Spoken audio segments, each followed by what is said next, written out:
E aí, ô? Pois é, pessoal, hoje eu estou aqui para conversar com vocês a respeito da diferença que a gente já percebeu entre você adquirir um imóvel físico para poder locar, por exemplo, investir em imóveis que é o que o brasileiro gosta, está acostumado desde o tempo dos nossos avós, né? Sempre o cara quer ter uma casa, uma kitnet, um apartamento para alugar ou mais.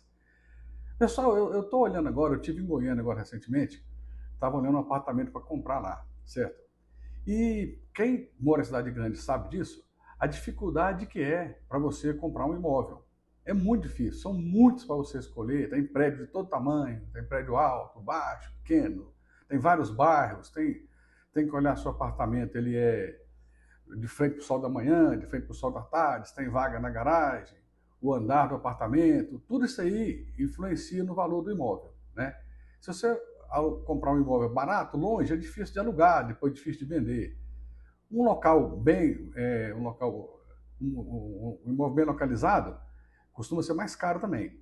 A gente falando em termos de Goiânia, por exemplo, eu estive olhando agora, um apartamento lá num bairro bom de Goiânia, lá, a título de exemplo, setor Bueno, um apartamento de 3 quartos lá passa facilmente de R$ 1 milhão.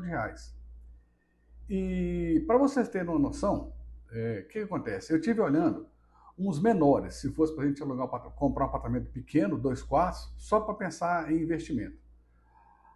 Isso eu tive olhando, um apartamento prédio antigo, somente uma vaga na garagem, e dificilmente você vai achar por menos de 500 mil, 400, 500 mil reais, para você achar um apartamento desse. E é um prédio antigo, é um prédio que, quando prédio antigo, você tem sempre despesa, tem que estar sempre reformando, despesa com encanação, despesa com uma série de coisas. Tá, você decidiu, você foi lá, você andou, você rodou a cidade várias vezes, foi atrás de corretor, pagou comissão para o corretor, pagou comissão para a imobiliária, comprou apartamento. E não para por aí. Você tem que ir no cartório, você tem que pagar a despesa de cartório, um monte de despesa, até que você comprou o apartamento é seu, pronto, ele está apto a você alugar. O que acontece? Aí você tem que ir atrás do inquilino, né? Você não está ganhando dinheiro, você comprou, mas não está ganhando dinheiro. O que você tem que fazer? Você tem que procurar uma imobiliária novamente, que vai te cobrar, geralmente no caso de Goiânia, lá eles cobram o primeiro aluguel, já é da imobiliária, e mais uma quantidade X por mês, para te dar alguma garantia. E te dá alguma garantia, não dá total também não. Muitas vezes eu já vi, eu tenho um exemplo de um amigo meu, inclusive pecuarista aqui do Mato Grosso, que ele está com um imóvel em Goiânia, um apartamento bom, num prédio bom, bem localizado, ele está com ele há mais de 2 anos com o inquilino lá dentro e não quer sair. Aí atrás de advogado, aí está na justiça, aí é uma canseira. E para poder acabar de coroar ainda, o cara ainda ficou devendo, nesse caso específico desse amigo meu, mais de 25 mil reais de condomínio, que não pagou. E que agora o cara está sofrendo uma cobrança. Você imagina. Deu trabalho, correu, andou atrás, comprou, pagou, fica sem receber e ainda está sendo cobrado. Isso aí é o imóvel. Eu não estou dizendo eu não estou aqui dando recomendação de venda nem de compra, não estou dizendo que não é para você comprar. Isso vai da cabeça de cada um. Eu estou falando uma coisa que eu tenho percebido, porque eu também trabalhei e trabalho com imóveis até hoje, eu tenho imóveis físicos alugados também, e já enfrentei todo tipo de problema. No meu caso, como eu tenho na cidade do interior, é um vazamento de um telhado que dá, e o inquilino reclama.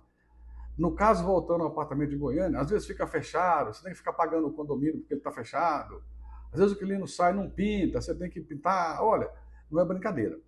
Ao passo que, se você decidir, por exemplo, fazer a opção de investir no mercado imobiliário, no mercado financeiro, ações, como a gente trabalha mais aqui, ou fundos imobiliários, que é um assunto que nós vamos abordar mais para frente, mas que é muito parecido, vou falar assim leigamente, falando, é um primo da ação. Você compra ela com um ticket, igual o ticket da ação, ela fica na carteira da sua corretora, igual fica a ação também.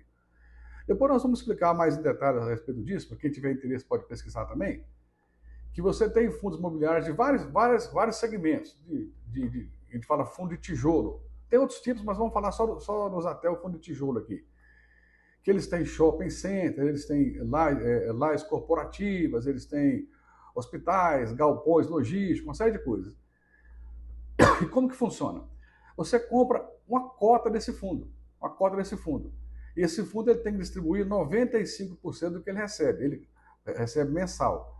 Então, o fundo é como se fosse uma união de várias pessoas essas pessoas compram imóveis muito maiores, pagam a taxa pequena para alguém gerir esses imóveis, e você que adquiriu essa cota, você recebe mensal, como se fosse um aluguel. Igual eu estava falando, as vantagens. Primeira coisa, você pode comprar qualquer quantidade. Você pode comprar de R$10, chamado fundo base 10, como pode comprar de 70, de 100, do jeito que você quiser. Tem vários para você escolher. Outra coisa, você pode diversificar. Você não compra só um prédio, igual apartamento, é um só. Fechou, está fechado. O fundo imobiliário, você pode comprar vários fundos diferentes. Então, quer dizer, mesmo que algum inquilino saia, começar que os fundos têm fundos grandes. Cada fundo tem muitos imóveis. Então, se um vagar naquele próprio fundo, já não vai dar tanta diferença. E se você tem uma carteira maior, um pouco, aí que dá menos diferença ainda, porque fica diluído, aí não dá nada. O que é que acontece? Você não tem que preocupar com ir atrás, preocupar com comprar, preocupar com gerir, preocupar com receber, nem preocupar com imobiliária. E uma vantagem que eu acho super interessante, na hora da venda. Se você for vender um apartamento, eu já tive um em Goiânia, uma ocasião para vender, na época eu comprei na planta, dizendo que era bom negócio e tal, acontece. Mas no meu caso não foi. Eu fiquei 2 anos e tanto com ele, depois eu aluguei por um período e na hora de vender, olha se eu tirei o que eu paguei, olha lá. E demorou, hein? E demora a vender, dependendo da época que está passando o país, igual agora mesmo, ninguém tem dinheiro, demora a vender. Ao passo que o fundo imobiliário, a ação é muito semelhante, mas vamos até a fundo imobiliário, já que estamos falando de imóveis físicos, né? O fundo imobiliário você vende com um clique.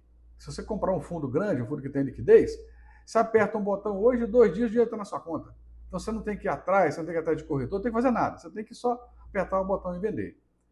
Então, gente, esse é o trabalho que nós estamos continuando fazendo aqui, mostrando as vantagens que a gente tem visto em investir no mercado acionário. Mercado acionário incluindo ações e fundo imobiliário. Na minha ótica, são muitas vantagens, muitas e muitas. E aí, estamos aqui fazendo esse trabalho, repetimos, não é uma recomendação de compra nem de venda. E se você gostou, eu pediria que você desse um like para a gente, para nos ajudar a divulgar mais esse vídeo, mandar para os seus amigos também, se for o caso. E nós vamos trabalhando aqui, vamos mostrar para vocês mais coisas que a gente vai observando, para a gente trocando conhecimento. Boa tarde, bom dia e boa noite.